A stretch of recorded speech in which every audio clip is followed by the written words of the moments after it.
러시아와 유럽의 경로가 차이가 있다는 게 이제 조금 레닌의 제국주의론의 배경인 것 같습니다.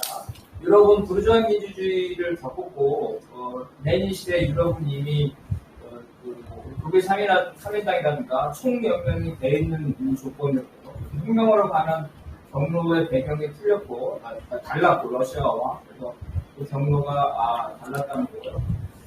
그래서 아까 말한 대로 1900년도 초에 독점 자본이 형성이 되죠. 카르텔의 이름을 통해서. 레닌 전에 제국주의를 이루고 홉스의 제국주의를 이루고 이 홉스의 제국주의에서 레닌의 기본 개념이 다 나옵니다. 그래서 과소 소비, 과잉 투자, 과잉 자본. 근데 여기서 그 과잉 자본이 본질이 금융 자본이라는 건 아직 밝혀지지 못했고 실퍼딩에 가서 밝혀지게 되고요. 그 다음에 이러한 과잉 이 자본들이 해외 시장을 찾기 위해서는 군사 정치적 수단에 수립될 수밖에 없다는 겁니다. 그래서 홉스가 이미 이 제국주의의 토대, 경제적 토대와 정치적 토대를 이미 규명을 했고요. 그런 과정 속에서 그 시기에 독일 3인당은 무병화돼서 부르주아 국가에 깊이 종속되는 상태였고요.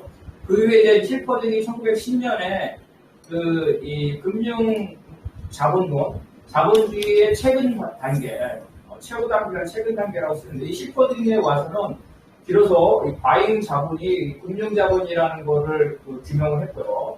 그리고 이 금융 자본은 독점 자본인데 이 독점 자본은 국가 독점 자본주의로 전환될 수밖에 없다는 것을 실퍼딩이 규명을 했습니다. 그래서 혁명론까지 나오는데요. 이 국가 독점 자본주의에서는 소수의 독점 자본이 장악하고 있고 이 소수의 독점 자본이 기타 계급과 소자본을 견제하고 압박하려면 국가 권력과 결탁할 수밖에 없기 때문에 국가 독점 자본주의라는 거. 그러면서 이 자본주의를 사회주의로 바꿀 때 국가 독점 자본을 타도하면 되기 때문에 계급 연합이 이 혁명 전략으로 나오게 되고요. 이러한 계급 연합은 바로 유럽 코뮤니즘으로 나와가지고요. 그래서 이 유럽 코뮤니즘의 이론적인 배경을 가게 되면서 국가 독점 자본주의에서는 바로 부르주아 민주주의, 의회주의도 이것을 일정 부분 이용해서 간다는 이러한 혁명론이 나오게 되고요.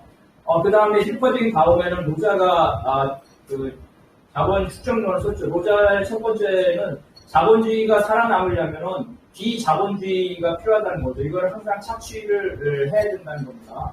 근데 여기에서 레닌이 러시아의 발전 과정을 쓰면서 러시아의 경우에 식민지가 없다 하더라도 독자적인 영국과 같이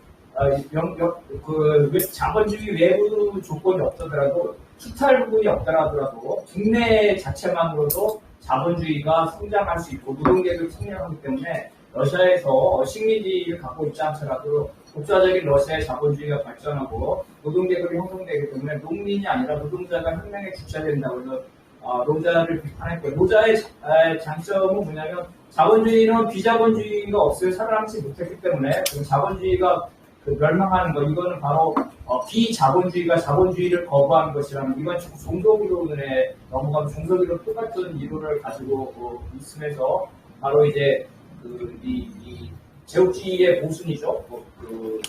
레닌이 러시아라는 그러한 부분을 말했다면 노자가 비자본주의 영역이 즉 제3세계가 식민지가 자본주의를 받아들이지 않으로써 자기 자신도 자본주의 안 가니까 제국주의, 자본주의도 기생하지 못하기 때문에 멸망한다. 그래서 제3세계의 혁명 이론의 토대를 줬다는 게 의미가 있고요. 그 다음에 카우츠키가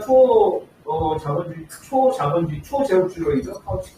카우츠키는 뭐라 하냐면 제국주의가 바보가 아니기 때문에 식민지에서 전쟁을 하지만 유럽 전쟁은 없을 거라는 게 이제 얘기를 했고요. 이에 대해서 레닌은 뭐라고 하냐면 기존에 홉스도 뭐라고 하냐면 국내 유효수를 창출하면 즉 정책을 바꾸면 제국주의 간의 전쟁을 회피할 수 있다고 했습니다. 카우츠키도 제국주의가 전쟁을 일으킬 만큼 바보가 아니고 정책을 바꾸면 된다고. 레닌은 그게 아니라 제국주의는 정책이 아니라 단계이고 시스템이라고 했다는 거. 이게 이제 핵심입니다. 시스템. 그래서 정리하면 제국주의는 보편적인 자본주의의 특수한 형태라는 거죠. 즉 사회 구성체라는 겁니다. 사회 구성체에서 자본주의다 그러면 막스도 말하는데 자본주의의 의미는 하나는 생산 양식의 의미가 있고 이거를 사회 구성체의 의미가 두 가지가 있는데 이 제국주의는 바로 사회 구성체라는 사회 구성체는 막스가 말했듯이 정치 경제적 통합체라는 거죠.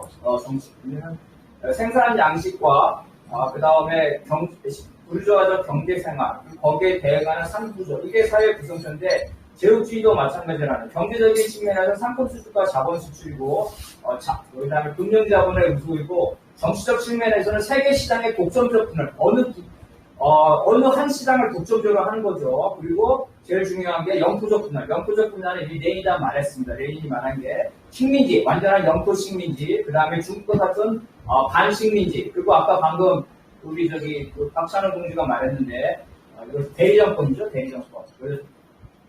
대리정권. 그래서 정치적 지배, 종속, 주권적 종속을 말하는 겁니다. 아까 신재계 동지가 잘 말했는데 피라미드 이론에서는 뭐냐면 이 부분을 갖다가 정치적 영향력이라든가 정치적인 지배, 상호 의존을 하는데 그게 아니라 레닌에서 말한 거는 주권적 종속이기 때문에 식민지나 반식민지나 대리정권 형태로 봐야 된다는 겁니다. 그런 면에서 볼 때 신재계 동지도 레닌 5개지 표기가 오늘날 유효하다 저도 마찬가지라고 보고요.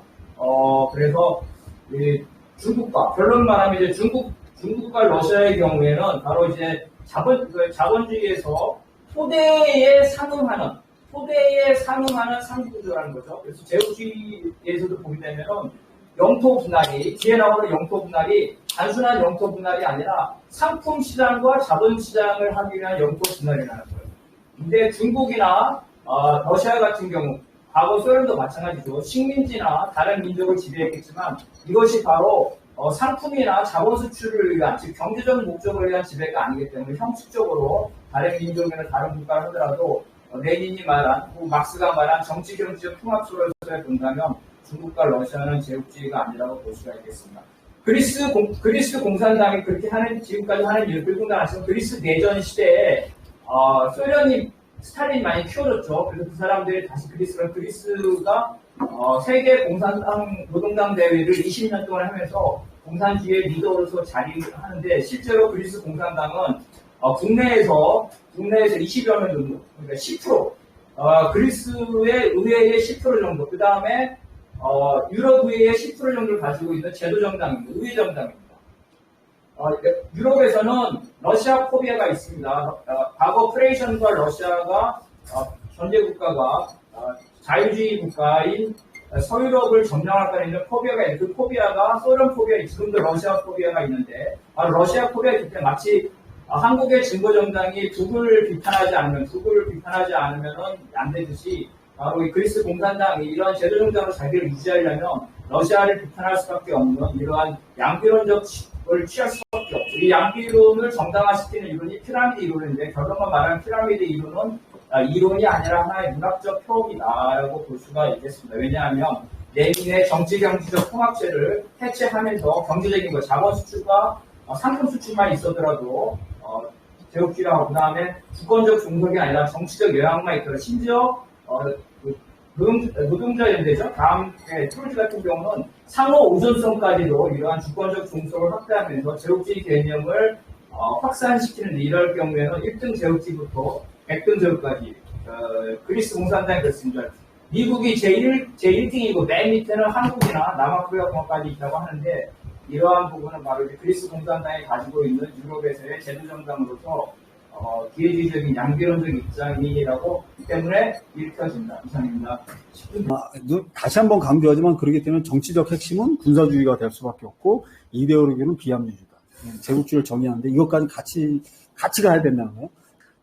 근데 결정적인 차이는 뭐냐면 어쨌든 금태화는 다 안 한다. 이게 이제 차이고. 그 다음에 바로 넘어갈게요. 그래서 이제, 요것만 좀 설명해 놓을게요. 왜, 이건 근거가 될까? 국제